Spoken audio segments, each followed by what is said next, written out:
Pinkies. Welcome to Nikita Morell this week. Thank you for joining me this week, Nikita. Thank you for having me. I'm excited to chat. Yeah, me too.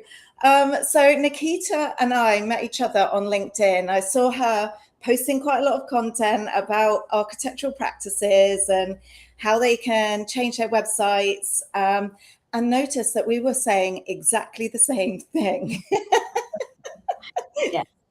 Yeah. So what I want to do, I'll hand it over to you, Nikita, so that you can give our audience, an idea of who you are, what you do, a bit about Archicon, etc., and then we'll get to it. For sure. So thank you. So Nikita Morell, I have been working with architects for the last 10 years, architecture firms from all around the world. Nikita Morell is my positioning and brand messaging agency for only architects. And a lot of people are like, well, Nikita, why only architects? That question comes up a lot. And to be honest, if I'm being really honest, I think you guys are brilliant. I wish I could have been an architect. I just don't have what it takes. I think my superpower, which is words and writing, and copywriting, so that I just lent into that and was like, well, you know what? I can use the stuff that I'm good at to help the industry. So I'm really on a mission to help architects communicate their value a lot more. So yeah, I've been doing that the past 10 years. I flew from Sydney, Australia to Washington, DC a couple of years ago to present at the AIA National Institute over there. So yeah, I've just had a lot of fun doing this. But last year, I also just kind of started to feel that I could be helping a lot more people. So I launched my second agency, which is called Dirt. And it's the same in terms of positioning, brand messaging, websites for construction, AEC tech, building materials. So basically anything on site in the dirt. They're my kind of two agencies. And then I'm also putting on an unboring business conference for architects called Archicon. So I'm co-creating that with Schlachter, who is based in the States. And we actually met in Washington. And it kind of started as a joke. We were both like, sometimes these conferences are so boring. And they're just like a bit of everyone's just there for the CPD points. And I was like, there's got to be a way to make this more interesting, right? So anyway, that's happening in October, in a couple of months. So that's kind of where I'm at and what I'm up to. I mean, I think what I love about your stuff is when I start kind of coaching candidates and things, they're like, oh, but you are supposed to do it like X or Y or Z. And I'm like, no. And you're exactly the same. I mean, what kind of things do you see that are repeated throughout kind of websites and businesses that you work with? I think the main thing that I find that I have a real issue is when people, I guess they just try and talk to everyone and they try and position their firm for everyone. So what I mean by that is that, for example, if they're doing commercial projects and resi projects, they're trying to use the same messaging for both groups. And as we know, like residential homeowners, they're a little bit more emotional. They maybe have a family and then they want more storage or more natural light. Whereas a commercial, a boutique property developer is more about the commercial viability of a building and, the ROI and the marketability and all of that. So I think I do a lot of education with architects saying that your website at the moment is trying to read to both groups and really it's not landing on anyone. So that's the only thing I see. We see exactly the same thing with portfolios. They're so generic and there are lots of 3D renders, nothing about the process or how they walk the client through, each stage, because the project changes over time from the brief to the end result in whatever capacity. But do you see the same? Oh, 100%. And you're completely right. Like that's the thing. And I think the big thing with architecture is it's unlike a lot of services where, as you just said, it's a long time between, it can go for years. And I think what happens a lot with the comms and the marketing around is that people just wait for the project to be finished. And then they want to deliver the world, a beautiful portfolio of all these beautiful images and pretty pictures, but they've forgotten what happened, right? And I think I'm always telling my clients, for example, when it comes to getting testimonials, don't just wait till the end when the client has you've handed off the building. Like you should be if a client says that they're happy or you've solved a problem quickly or you've reached a milestone, like that's when you've got to be asking for feedback, right? It's not till the end. And it's the same with the process of architecture. I think a lot of it just gets weight. You just see the end product rather than what's gone on and the millions of decisions that have happened behind the scene. So you brought up something there, and actually Ray Brown brought this up, which I know that you know very well. And he was like, architects just aren't inquisitive enough. They need to start asking more questions along the way. How do I do this? How do I do that? And it seems like they're scared to ask those questions because they should know them already. Yes. Yeah. And I think that without sounding offensive, it's kind of that ego that sometimes creeps in a little bit. But I think architects, they are inquisitive, but I think maybe they're not saying or communicating the questions that they're asking, right? Like they must be asking questions to get answers, because I think that's what it is. It's a series of decisions and getting your client to make series decisions and guiding them. I think a lot of architecture is about guidance.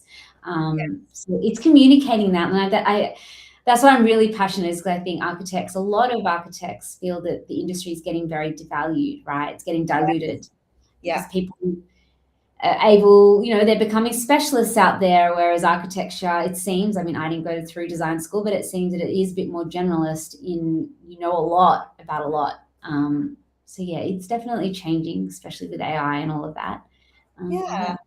Actually, we'll move on to the AI, because we spoke about this when we had our meeting, and you mentioned that everyone's going to be using it these days, and we kind of need to accept that. I know that I'm fighting a losing battle by saying people need to be original, but obviously you see it from your side as well, and I think you've got your own AI, haven't you? Yeah, so I a couple of years ago, kind of when ChatGPT first was released, and it was 2023, I think, I did a ChatGPT 101 class for architects, and I was overwhelmed by the response to that masterclass. So I did another one on how to write project descriptions, and actually in another month, in September, I'll be doing one on Claude Skills and how architects can use Claude Skills for their marketing and comms. So I guess from my perspective, it's like, as you just said, Hayley, like people are going to be using it. So I'm like, I will help them use it better, if that makes sense. So for example, with Claude, train it with the proper frameworks to write really good company profiles, or, in your world, write really good cover letters or resumes, and what needs to be kind of in the right order with the right strategy, rather than just throwing a prompt and then it will sound like everyone else's, because it is pulling, a mishmash of stuff that's already out there. So it's pulling everything, the good and the bad, from the internet. And I think I see it with all these myths, like we spoke just before we came on live, and there's candidates who don't want to break free from the 2-page CV myth because they've heard it everywhere, and it doesn't mean to say that it's right. But I think there's lots of myths out there. I mean, when it comes to AI, how would you advise people to use it to their benefit? I think it's really understanding how, like, under the hood, like how AI is working. I think it's not just some magical tool. Like, I think sometimes having an understanding of what inputs you need to put in there for the best outputs. And I think, to be honest, it's context. A lot of architects, that's why a lot of people are like, oh, Nikita, isn't your job just going to be made redundant? Like, you're not going to exist. And that could be true. It probably will be true. But for me right now, as a positioning specialist, I'm like, that's the stuff you need to be able to put into AI to be able to get the best result out, right? Like, you need to know your brand voice to be able to do it. You need to know your positioning and your messaging strategy and the key messages you want to put out there. Because if you leave that, if you put in no context, you're just going to get a bit of garbage out. That's kind of. And I think that's what we see with CVs and portfolios. It's over and over and over. And in actual fact, when we're kind of trying to source new clients or find clients that would work well with us, it's the same thing. It's very generic. It's the same wording. and no one really stands out. Well, apart from the clients that we work with, obviously, we've got some awesome clients who do actually understand that being different gets them places. And I know you've had some awesome stories. Didn't you have a client who didn't want to use school photos? Oh, yes. Yeah. So, oh yeah, I love that story. So, I mean, and that's the thing. I am a big ambassador, or I guess my big thing is that you can have personality and be professional at the same time. And I feel like architects have this very narrow definition of being professional, and maybe that is a bit of a hangover from back in the day when it was a gentleman's profession, and I'm talking really back in the day now, but like it was, you were an architect, and I think, yeah, you can have personality, and that is how you create a human connection. So yeah, as you said, I had a client who they were architects specializing in education, and I was writing their biographies, and then I said, hey, we should add a bit of personality to these biographies. Every company writes the same, like paragraph with a headshot. I said, why don't you put images of all of yourselves when you were at school, like a school photo just below your head profile shot, and then maybe a few questions like favorite subject at school, what you got in trouble for at school, and just like make it relevant to your architects for school grounds. Anyways, they resisted. The whole time they're like, no, that is not professional. That is so embarrassing. No one is going to like that. And I was really persistent. For some reason, I was just like, no, I really think you should do this. Yeah. So anyway, let's just do it to keep her quiet, and we will revisit it in a couple of weeks. And yeah, I think it's been 4 years now. And just recently, the client reached out, just unsolicited, and just said, hey, Nikita, just wanted to let you know that those pictures of us in school are the most talked about thing on our website. All our clients love it. And I just like, yeah, that's, and it wasn't just my idea. It just goes to show that it's that humanness, right? It's like you're hiring, like, especially from your perspective, you're hiring people. Exactly. You're not you're not working in a firm, you're working with the people. And so, yeah.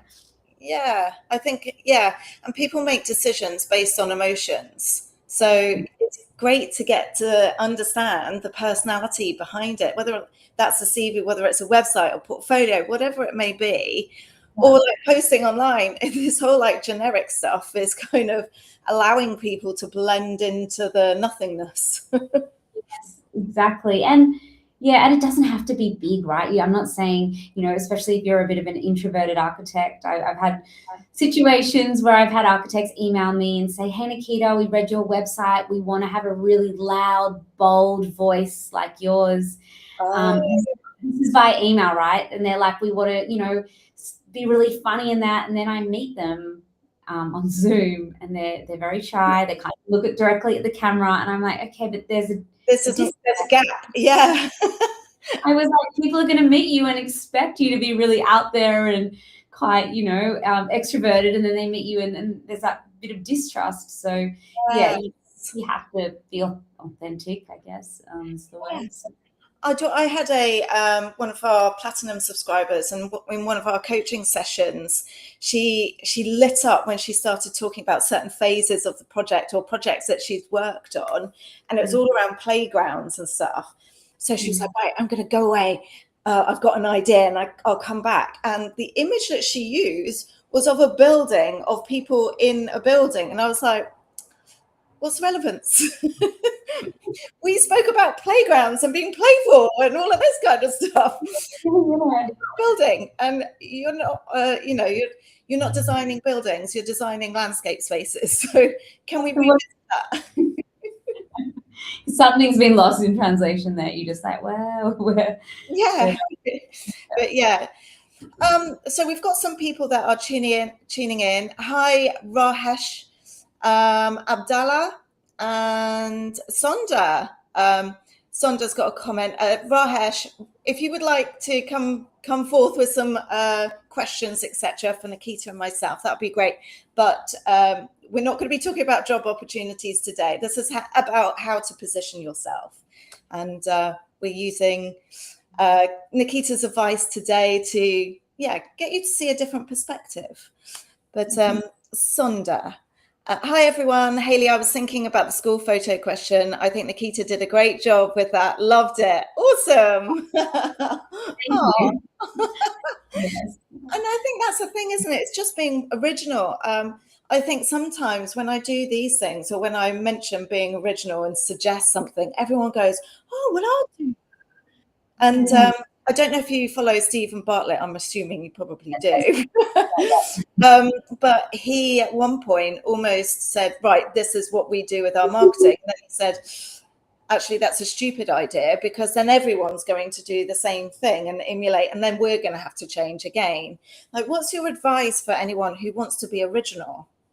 Yeah, look, again, it has to come down. Like, I think people can see through it if it's not Yeah, like it doesn't come from a certain place. I think there has to, even though you want to be different, it also has to make sense. That you don't want to just be different for the sake of it. It has to fit into your strategy. And I think that's the thing, is I'm very, very passionate on having strategy behind it. And that's what underpins positioning, right? Basically, for me, like, you can ask 10 different marketers or copywriters or strategists what positioning is, and they'll tell you 10 different things. But for me, it's really two things. It's just the act of deciding intentionally yep, who you want to go after, what you want to be, what what game do you want to play, like what category do you want to operate in, right? And then it's committing yourself to those decisions. So we overcomplicate all this stuff, but really, when it even comes to, going back to your thing with creativity, it's just like, well, hang on, what's the strategy behind it? yes, Um, and what's the end game? Especially, I speak to architects and they get really flustered. They're like, well, Nikita, we have to be on Instagram and TikTok and now YouTube, like videos come, what should I be doing in LinkedIn? yeah, And I always just like say, well, just stop. Who yeah. are your ideal clients? Like, who do you want to attract? Where do they go? And where are they hanging out? And what message are you putting out there? Like, it's basically a triangle. I see it. It's almost like your market, your message, and your media channel. Those three things. And I think they all kind of have to align. If you get the message wrong, then it doesn't matter about the other two, right? Yeah, If you get your message right and you're in the right channel, but your ideal clients aren't there, the market's not there, then it's off. So I think yeah. that's kind of how I see it in my head. But yeah. And I think that is the thing with all of these things that we're discussing, really. It's taking it back to basics. There's so much out there on the internet of it and overcomplicating things where it's just like, we are all humans at the end of the day, which we're trying to get business and get along in life. And that's not overcomplicated. That's just, yeah, simplify things. That's it. And I think the biggest thing sometimes, creativity, yes, but I think also I find, especially with AI, it's just having an opinion on something. Like, if you go through my LinkedIn posts, like I've always, I'm like that as a person. I have a quite strong opinion on something and I'm not afraid to be honest about it. And I think I would love to see more architects do that. Have Yes. stand for something, really stand for something and say, this is what I believe and this is my opinion, and not be afraid, what are my peers going to think? I think that there's a lot of that in this industry as well. Is like, well, what, as you said before, like, what are other people going to think? And I think that can be a bit of a disadvantage sometimes. Do you have any case studies where that's happened before, where you've had a client go, "Oh, I really can't do that," and then okay, the school photo was probably one of them. There's lots, a lot of them like, oh, we can't do that. Like, even, for example, I'm writing a company profile at the moment, and this document they want to send out to, I guess, very cold clients, like ones that have never heard of them. Yeah, And they started off with this is who we are and this is the services we offer. And it was very neat. And I was like, nah, chuck that aside. And I said, basically exactly what I just said. I said, what is your market insight? Like, what is the one thing that you see in the market that you're frustrated with, that you think needs changing? I was like, open with that. And they're like, what do you mean open with that? And I was like, just write a page on your take on the market, and then how you are the solution to that problem, like reframe it a bit. And again, have that strategy. yeah. So they were very resistant. They're like, but what about us? Like, when do we introduce us as a company? And I'm like, no, that comes further down. Once you've locked them in and they're on the same page and they're like leaning in and they're going, yes, this is what I've been thinking. Like, that's when you sell them who you are. I think I get that kind of thinking, though.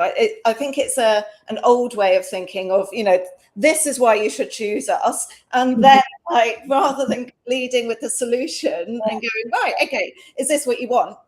Basically. Exactly. Okay, so does anyone, good night, good afternoon, good night. Does anyone have questions for Nikita today? Because it'd be great to get a conversation going with you guys. If you're thinking about your CV and portfolio and how to stand out in the application process, maybe this is something that you can ask Nikita and we can get a dialogue going along. Maybe give some examples of what the issues you're facing, and then we can tackle them. I'm assuming Abdul's left. Long day. Yeah. So what we were talking about in our meeting was like websites and how to stand out. And it's certainly something that I talk to architects when it comes to their portfolio. And it's like the sensory language, trying to get a bit of their personality in there, but also taking us on the journey of how the project kind of developed over time. Yeah, and I guess that kind of goes back to this like old school thinking of like project images, and we were talking about renders before. And I think what happens with putting a lot of images on your website is that you're leaving it up to the viewer to decipher what's going in and what you've done. Like without any words, it's very hard. Like you're just looking at a beautiful image. You're like, I don't know what you did. I don't know what the client brief was. I don't know what problems you solved or what challenges you overcame or your design thinking. Like, I don't know any of that. So that's why I always say you need words to contextualize what you have created and what your value is. Yep. Then one step further in terms of what you were just saying, taking them on a journey, I find that a lot of architects often revert to visual, like you're very visual creatures. So you just write what you can see, right? Like you say, oh, there's this beautiful, timber joinery, blah, blah, blah. But what you should really be doing is really pushing it and weaving in the other senses so that people feel like they're transported into your space. So, what sounds were there? What smells were there? What did things feel like? When you put your hand on the timber joinery, what did it feel like? Like that's the type of sensory language, especially on website project descriptions, that really get people, nodding along and you feel like you're there because really, let's be real. I mean, the chances of your prospective client walking into all the projects that you've done is zero. So that's why you need to be able to somehow make them feel like they're experiencing what you've done in your work. And I think words are a beautiful vehicle to do that. Yeah. I had a coaching session with someone who was a director level on the interior design side. And I love architecture and interior design, much like you. It's like when I'm not working, I'm watching it on TV. But I was kind of looking up how many people go into a residential property in its lifespan. And it's between 600 and 800 people. And then I looked at, I can't remember what it's called now. Rubbish fact when you can't remember half of it. But there's this most visited place in China. And there was something like 20 million people have visited this place. So think about how many people have felt such emotion to like go there and experience it. And it's that kind of emotion that we want to know in the portfolio or the website. I want to be taken on that journey of discovery of how the client kind of got directed through the project. Exactly. And that's the part I think that a lot of architects are missing. And then they're wondering why, well, we did so much in this project and yet, the builders are getting all the credit or whoever the engineers. And it's just like, no, but you're not doing your job as well. Like you're also responsible to be able to communicate this clearly. Exactly. So I think it's like everyone, like there's a bit of responsibility everywhere. And I think that, that's not saying like, I think a lot of architects do a wonderful job of this. And I think a lot of them, especially on Instagram and social media, has definitely helped that storytelling element. But yeah, it's the senses that I think get neglected sometimes. Yeah, 100%. Hi, Jason. Lovely to have you here. And thank you for posting a question. How do you feel when people copy you? Actually, I can put this on the screen. Oh, no, it cuts off your face. Jason, I don't know if you're on my list, but that's actually very timely, that question. I had my first pirate who bought my toolkit, and then basically I was like, oh no, it was an old toolkit, but it had everything, like everything I'd done. It's called the Complete Architects Website Kit. And I made it back in 2021. I've been meaning to take it off my website. And just last week, someone bought it, and I just, when you have that weird gut feel, I posted and I was like, hang on, that's a really weird email address. And then I put it into Google, and all these like Reddit threads came up that was just like, oh yeah, there's like apparently a whole underbelly of these digital pirates that get people's courses and workshops and then resell them or redistribute them. Anyways, it's a long-winded. So actually, as a retaliation to this pirate, I for 48 hours gave away my toolkit today. I was like, you know what? Now I'm like the idiot because he just paid for it, and now everyone's getting it for free. So, yeah, even so, that I would be gutted. That would, yeah. Really, you know what? It did. It affected me for about a day, only because it really made me think about the state of the world, like in terms of digital stuff. I was like, but to be honest, he can just get that and just chuck it into AI and train AI, and then everyone, it's just like there's a lot of gray areas at the moment. So I think I'm just learning to have a bit of thick skin, and I guess, I just got to keep evolving, and I got to keep finding ways to add more value for architects. So it's good. It's a good push. So. Yeah, focus on the positive things. And also you have such a unique voice anyway. Like no one can, sure, they might have one course, but they don't have your like vibe and everything. They're not working with you. So they're going to miss out so many things, which will mean that they don't come across genuine. And, maybe they've got that one course, but what are they going to do with the rest, That's true. Yeah, it was very interesting. But yeah, I think that's just the way the world's moving, right? Like IP is just doing. So yeah. Is there anything that you can do to prevent it? So I did. I asked a few of my copywriter friends, and someone was like, "Oh, just wait. He's going to ask for a refund."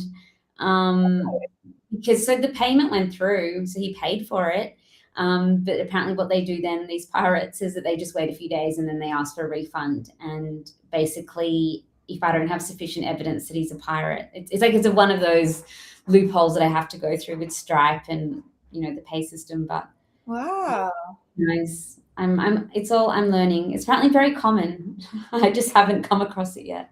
Maybe I'm not kind of what we've had ours up since 2019. It hasn't happened yet, I don't think. But touch wood. Thank goodness I've got wood in front of me. So yes.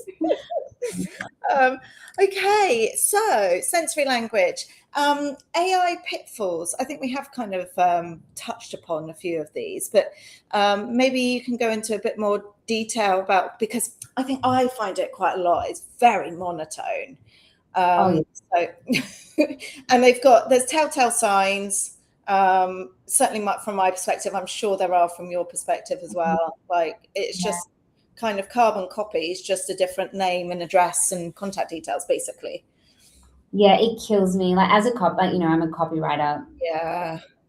First and foremost, and I think just the sentence structure, like that's the one that really irks me. Like whatever. I mean, the other thing is it's really annoying for all copywriters because we've been using that M dash for years. Like you go back to all my emails back in like 2016, and I was always using that M dash, and all of a sudden that was like, oh, that's what AI. That's a telltale sign of AI. I'm learning something today then in that case. The M dash, and then also, how it's the sentence structure where it's like, not this, but this, and you'll see that a lot. And like, there's a lot of different, or, the rule of three, it just loves the rule of three. So it's just like this, this, and this, and this, this, and this. And it's as a copywriter, you can definitely pick up, in fairness, I like that as well. I've always used three. I don't know why.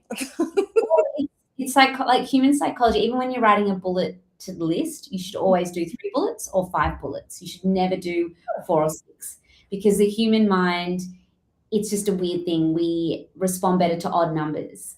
So yeah, if you're ever going to write like, you know, a list of something, it's always 3, 5, 7. Like that's just how it should be. So that's super interesting. I'm looking at my questions and headings, and I've got 2, 4. Clearly you went there for that copywriting. What does that say about me? No. It's just, and that's the thing about copywriting is everyone's like, well, isn't it just writing? But copywriting actually is underpinned by psychology. So, you know, I've studied human psychology. It's underpinned by sales, and it's underpinned by marketing and like consumer behavior. So they're the things, you know, we learn about, you know, loss aversion, like all these like little things where you, I guess, like of words that you can help, you know, always end on the power word. Like there's a lot of things. And I think that's the stuff that AI, unless you're giving it rules, you can end up with just garbage. But voice is huge. I'm very passionate, and I've done a lot of study on voice, and people call it tone of voice, but tone is different to voice. Right. Like for example, Hayley, you woke up this morning, the whole day you had the same voice, right? Like I have a voice. But what changes throughout the day is your tone, whether you're talking to, you know, your dog, your boss. Yeah, exactly. It's your mood. And so that's what your voice remains the same, but it's your tone. So that's something I help my clients with, is like really nailing, well, what is your voice? And then what are the tone pillars, and how do we use it as a sliding scale? So for example, on your about page, you might dial up the friendly tone, the approachable tone, whereas when you're talking more about your services and what you offer, that's where you dial that down, and you might put a bit more of an informative tone on. But you kind of have to keep it consistent, that voice, across everything you do, like social media, capability statements, all of it. So yeah, which is really actually difficult, because I'm not that acutely aware of it. I am aware of it, but not, you know, I have my moments where it's like, rah! Yeah. Well, I actually take my clients, it's so much fun. I have this, I did a training, well, how I studied was through this guy called Justin Blackman, and he's a good friend of mine. He is in the States, and basically he came up with this thing where you have, I think it's 57 different adjectives, and so you sit with your client and stuff like comedic, playful, like just adjectives, random, like poetic. And basically they have 2 seconds to put it into it. Yep, no, hell no, heck yes, maybe, bucket. And then you get all the ones that they said yes, and you put it into a spreadsheet, and it basically spits out a voice. It's the thing about voice is it's very scientific. You wouldn't think, you're like, oh, like, what do you mean? It's just, but if you pay attention to a lot of the good brands, and their voice is so distinct, like voice is made up of tone, cadence, which is the rhythm, like short sentences, long sentences, and vocabulary. Anyways, I feel like I'm giving you an English lesson, which I'm loving it. I'm learning something new. But you touch upon loss aversion, and this is something that I do actually hear from architects and designers when it comes to kind of their portfolio of work. So I'm assuming you'll probably see it on websites as well. But when I'm kind of coaching them and saying, right, talk me through what you were working on this project, and then I'm like, why is there none of that in your portfolio? So, and one of the things that they'll say is, well, they can ask me in the interview. So, and I'm like, well, you know, if it's not in your portfolio, it never happened. You know, maybe you're a 3D visualizer pretending to be an architect. I don't know. But, and you're not, I think the only real companies that loss aversion really works with is the big brands like Apple and stuff. You know, we're releasing this, and everyone's like, you know, rush to get yours now kind of thing. It's only when I say you're not Apple that they have a giggle and realize, oh yeah, no one's going to ask. Well, and this is the thing, like every time I'm like, okay, who's your inspiration? What would you like? Your website, you know, I always ask them that question in the intake form, and they're like, oh, you know, just like big Biaki, and I'm like, no, he has a lot, like that firm has a lot of brand awareness. Like basically everyone knows they are. They don't need words, No. So it's actually funny because just today I was working on a post for LinkedIn. You'll see it next week where I've spent so long thinking about how I can communicate that the more brand awareness you have, the less words you need, basically. Right. Anyways, I've created this like almost infographic, I don't know, but it's basically tracking that if you're a little bit famous, then you have more trust and you Yeah. should be showcasing, more about your media mentions and things like that. But it's kind of like helping architects figure out which stage they're at and what they should be I was putting just about forward. to say, how do you figure that out? I think if the majority probably on the lower end of the scale than the rougher end of the scale. But Exactly. yeah. So Dan Friedman, I don't know if you know Dan, but he's just said, I thought you might do, because this is the first time I've heard your name, Dan. Lovely to have you here. The 11 Commandments. What's that about? I'm not sure. Oh, okay. What he just mentioned, and he just, Yeah, I think it was, you were talking about how you feel, etc. I think at the time when it came through, sensory language. So very well said. Hi, LinkedIn user. Just so you know, LinkedIn user, if you're looking for work, etc. at the moment, and you've got a LinkedIn user, you might want to have a look at your settings so that people can see that you're looking at their profiles, etc. I know that I found many a candidate by them just looking at my profile. But that's going off on a slight tangent. Apologies. No, that's good to know. Yeah, it's I've found quite a few architects from really big firms before, and when someone's just constantly looking at your profile, and it's like, I've just had a job come in, right? I know who to look for, know who to speak to. So I always find that it's quite creepy, the whole like when you can see who's, and then when they just keep going on, you're like, what do you want? What do you? Well, I find it strange when they're not in your industry and they keep going on. Like, that's creepy. I kind of understand it with what we're doing, if you know what I mean, posting content every day. I would expect people to kind of tune in, but when it's in a completely different industry, I do think, what's that all about? Yeah. So we've got you've got quite a big event coming up. Yes, I do. Archicon. I'm super excited about this, to see it all. I'm not going to be able to make it, but yes, maybe next year. If there is next year, we're hoping. But yeah, it is. It's exciting. It's a 2-day event in Melbourne, and I was telling you before the call, the whole positioning of the event is the unboring business conference for architects. So it's going to be in Australia, in Melbourne. We're flying in speakers from all over the world. It's a really solid lineup. And AI is kind of the undercurrent, but we're looking at everything from business development to marketing. And we've got a day of talks. But when we say talks, like no talk is longer than 10 minutes. And we're flipping it so that there's longer Q&As and shorter talk time, just so that people can ask personalized questions to these expert speakers. I think a lot of these conferences, you just sit and listen and there's like 10 minutes tacked on and no one says anything because it's awkward. But it's only 250 people that are going to be at the event, and we're trying to make it just really like a nice, safe space. So yeah, we've got 2 comedians opening the event. I've seen them actually. I've looked one of them up because I was like, wow, this the advertising is really kind of punchy, and it's like, oh, I really want to go. I wish you could. Honestly, I know Australia's far away for a lot of people.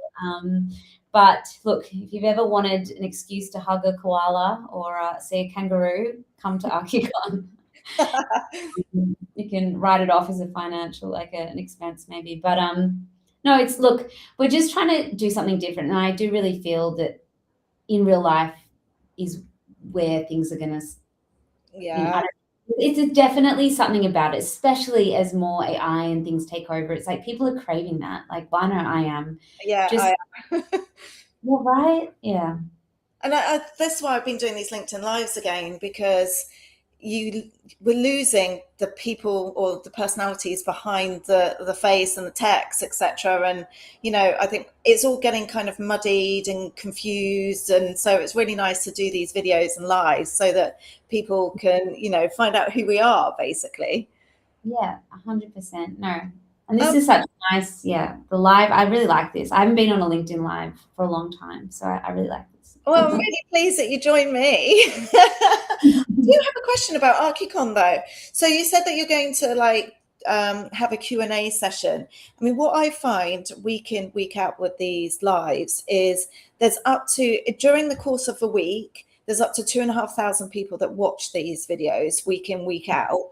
And you can see in the comments, like, the amount of people that don't engage and don't kind of get involved is disappointing, I have to say, because I'm doing these because, like you, I really want everyone to embrace who they are as a designer and stand out in their career and everything that they do. Is there anything that you're doing to try and you mentioned that you're creating a safe space for them to bring questions and etc. Is there anything else that you're doing to aid that, I guess? Yeah, so we're creating, which we'll be doing actually this week, is we're creating a Slack group because we want all people who have bought tickets to kind of start to meet each other, get to know each other before the event. Right. So when it comes time, they're like, oh, yeah, I met you on Slack. So we're definitely going to, Aya and I are going to facilitate that kind of community online before the actual in-person event. But yeah, during the day, where even though there's 250 people, we've got a space big enough for everyone to be on tables. And then basically between each session, we're going to encourage people to swap tables and to meet new people. And I think sometimes in a table setting, it feels a little bit safer. Like, I don't know, there's something... Yeah. We're just sitting on the same table, so it's not awkward to kind of, sit like. Yes, they don't have to go out of their way to go and find someone and speak to. Exactly, and we've got a no black dress code, which I think is freaking a lot of architects out. Yeah, I'm wearing yellow today, actually. I was actually going to wear black, and then I saw the room, and I was like, probably just.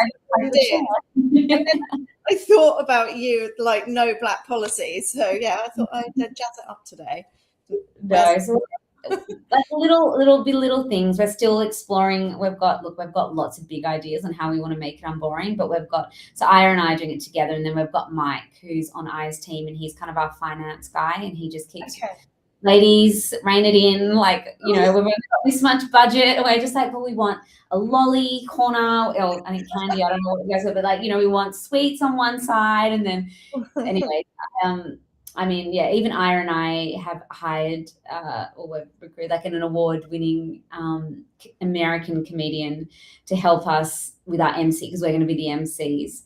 So we're trying to really, as I said, like, make it funny, like make these have fun whilst learning. So anyways, I will let you know. As I said, it's the first time we're doing this. Who knows how it's amazing. You've got some awesome people turning up. Maybe you could give our watchers a bit of a rundown of some of the people that are speaking. Yeah, so we've got the Archie Marathon guys, which we both were in shock that they said yes. So that's Andrew Maynard and Kevin Free. So they're huge on YouTube. I think they have over 2 million, like, it's huge. I didn't realize that. Oh, they're big. They're big. And then we've got Tim Ross, who, if you're an Aussie, you will 100% know of him. He is just, he was a radio presenter turned comedian and just has designs, and he's just all about design. I have seen him. Yes, I know exactly who you mean. And then Nick White, I don't know if you're on Instagram, he does like some spoofs of architects presenting, and like, he's a bit worried. I'm like, okay, Nick, like, the architects are either going to hate you or like, he really does make fun, but in a nice way. Yeah. Then we have people like Izzy White. We've got a lot of really, really good women. We've got like a women-only panel. Like, just Stefan Mulik is flying in. He's doing a whole workshop on AI workflows. I know there's like a lot. People from SOM are flying in from America to talk about how to do business development. Anyways, it's a good, solid lineup, and that's what we're really excited about, is to get all these people in one room. Yeah, I'm still in disbelief. Half of them said yes, but Why not? I think you're awesome. So I'm looking forward to seeing, all the I'm sure you'll be posting videos and stuff from it, won't you? Yeah, I think so. I Do was on that. I should have put in the register thing up here when I'm so sorry. We'll have to do another one of these, Nikita, and I'll get the QR code up here so people, if they're interested, can register. So Jason, what about people with no LinkedIn profile picture? I don't get it. Yeah, I don't. I tell you what, I don't get people who use like famous people. I saw Bradley Cooper the other week. Well, you in your scroll. That's probably what it is. It's like Cooper Bradley. Yeah, exactly. Hi, Brad. No, but it was a completely different name, which is even stranger. But yeah, thank you so much for coming on today, Nikita. I would love to do. I know it's really late there, so I am conscious of the time. But I would really love to do another one of these with you at some point. And I really enjoyed it. So thank you for having me. oh, you're so welcome. And oh, sorry. Oh no, I was just saying. I hope your listeners or viewers have found some value in this conversation. But yeah, thank you. They have. And also, guys, if you haven't watched the whole video today, the live stream, you can go onto either of our profiles and it'll be under events, under activities, so that you can watch the whole thing and learn lots of insights from Nikita. So yeah, thank you very much. Look forward to doing this again, and bye, Linkies.